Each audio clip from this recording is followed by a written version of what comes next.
Well, hello again, everybody. Welcome back into the Colored Gemstone Academy. I am your instructor, Paul Deasy, and this is my YouTube channel, Paul Deasy Gemstones. Sure, I know what you're thinking. This is a very, very awkward setup for my lesson. It probably looks a little bit more like a hostage video. All right, so I have my proof of life here, and it says August 3rd. August 3rd. You know how hard this was because when I wrote it down the first time, it was backwards. So I had to actually write it backwards so when the camera flips, it would read it right. But no, it's not a hostage video. It's just I'm working with what I can when I'm on the road in a hotel without all my regular lighting, and I wanted to get the lesson out. I've been traveling quite a bit. So yesterday I had meetings all day in Atlanta. Today I'm in the Newark airport. I'm heading into the city today to have some more meetings. So I wanted to get this Q&A lesson out. This will be episode 28. So I'm going to do this as best I can with what I have to work with.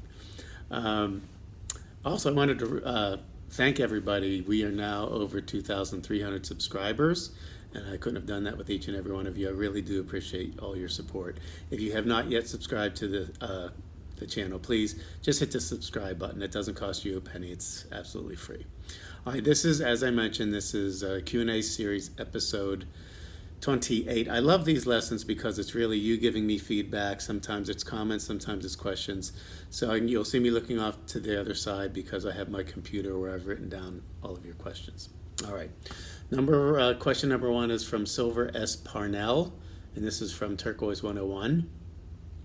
I forget what episode that one was. But anyway, it says, what a wonderful video, clear, informative, professional, unlike this video today.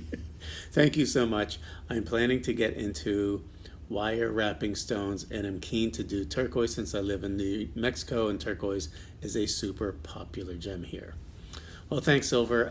You are really in good company. Not only is that a gemstone that is popular in New Mexico, but on this channel, if you take all of the most watched lessons of all time on my channel, 4 of the top 5 are all about turquoise in some way, shape, or form. So thanks again. I really do appreciate that. Good luck in the wire wrapping. Being in the journey of gemstones is a never-ending delight. Okay, next one comes, this is just a comment from Kim Clark. This was from episode 5, part 2 of the 4 C's, cut.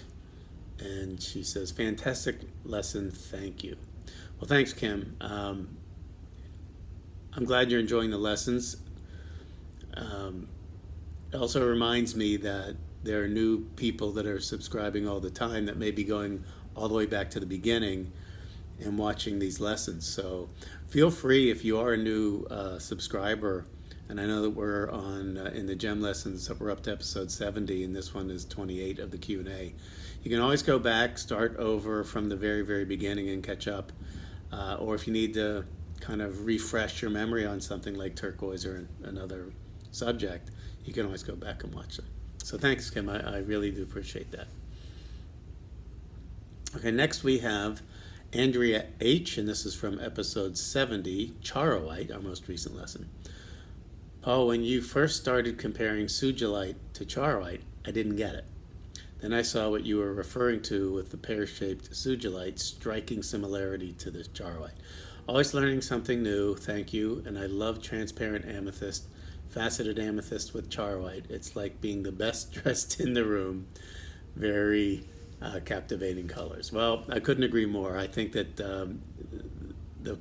there's something about that royal color of purple, and especially with the charoite and the sugilite sometimes having that magnificent chatoyancy to it. But more importantly, when you kind of mix that with designing it with amethyst, it really is like you're the best dressed in the room indeed. As far as always learning something new, I can tell you that never ends, even for me. With all of the schooling I've done and the GIA and other lessons, every time I go and visit a gem mine, I learn something that I never knew before, just from being at the mine. So it is a never-ending classroom, really. And no matter how many lessons you take, you learn something that you will never learn in a classroom when you go visit at the source where the gems are mined. But thank you for the comment. I appreciate that. Okay, this was an interesting one. This is from Erebus, hope I'm saying that right, 0815. And this is also from episode 52, the androdite garnet. And he or she says, comparing topazolite with citrine is a bit strange, the RI, refractive index, and with that, the sparkling is way, way better, and that's why they are not only more rare, and then ... and then it ends. Talk about a cliffhanger. So, yeah, you ended with not only are they more rare and you didn't go on, then it stopped. Anyway, I appreciate your input. And of course, there are going to be differences in all gemstones, whether it be in the hardness, in the specific gravity, the refractive index, the chemical composition. That's exactly how we identify one gem from another gem. So I do appreciate your input. But that said, most people at first glance aren't going to be able to tell the difference between a yellow garnet, a yellow topaz, or a yellow citrine. And that's exactly why the GIA, Gemological Institute of America, warns us against making a sight, a visual ID, just by looking at a stone. Those of us in the business a long time feel like we can probably do that, but they kind of frown on that. The GIA says you should do much more testing before you're willing to put your reputation on what a gemstone is. So that said, and I agree with that, that's really, really important. And yes, a yellow garnet is going to have a much higher refractive index than a yellow citrine would be. A little bit closer if you're having a yellow topaz versus a yellow quartz. But most people at a glance aren't going to be able to tell the difference. So my point in saying what I did about citrine, if you're looking for a yellow garnet, which is incredibly rare, it's also going to be very, very, very expensive. So unless you're a serious gem collector, like you like the really rare things that almost nobody has, you're going to spend an inordinately much more amount of money on a yellow garnet than you would on a citrine or a yellow quartz. So most people aren't willing to make that distinction and spend that money. So I'm always trying to give people suggestions that yes, you could get that topazios or that yellow androdite garnet, but most people want to have something that's pretty, that looks similar, but they don't have to spend as much money, and that's where the citrine comes in. So I hope that answers your question, or unless there was more to the question that I didn't get because it just ended with the dots. But thank you for your input. I really do appreciate that. Okay. Oh, here's a familiar name. So Tommy Lynch from episode 67, the rhodochrosite, says, "Wahoo! I was hoping you were going to get us access to buying some gems and stones. Awesomeness." Well, thanks. It's great to hear from you again. I had a round of meetings in Atlanta yesterday, which was August the 2nd. And then I'm going to be in meetings in about 2 hours down in New York City. And so I'm definitely making progress. I'll have something to report on where you're going to be able to get some incredible, really high-end gemstones they won't be inexpensive, but they're going to be less than they would normally cost you at any jewelry store. So I'm working on that. That's going to happen probably in the early to mid-September timeframe.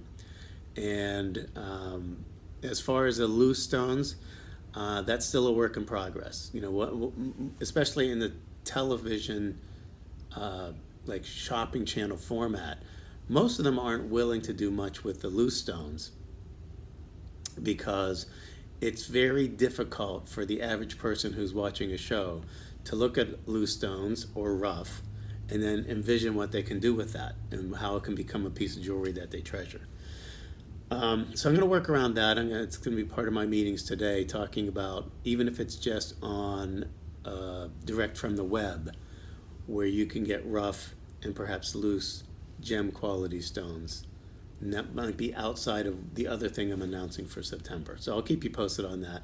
But great to hear from you again, Tommy. And you must have been traveling or something, because it's good to hear from you again. Okay, I think this is going to be the last one, because you can probably only take so much of this hostage video.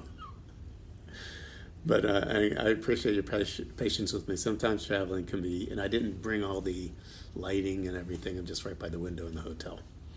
Okay, Judy Fry from episode 70 Charwhite says, I have one of your Charwhite rings from your shopping channel days, and I love it. Well, Judy, I agree with you. Thank you so much for all of your support and for your comments. It really is. I still think it's one of the best kept secrets in the gem business. And I know I say that a lot, because I love to find these things that aren't the ordinary things you find in a jewelry store, but nonetheless are really, really pretty and very affordable. And I put Charwhite in that category. I mean, not only is it that incredible purple color, and there's not a lot of purple gems out there, but even when, and especially when you get the one with that little bit of chatoyancy, that cat's eye effect, it's even more spectacular.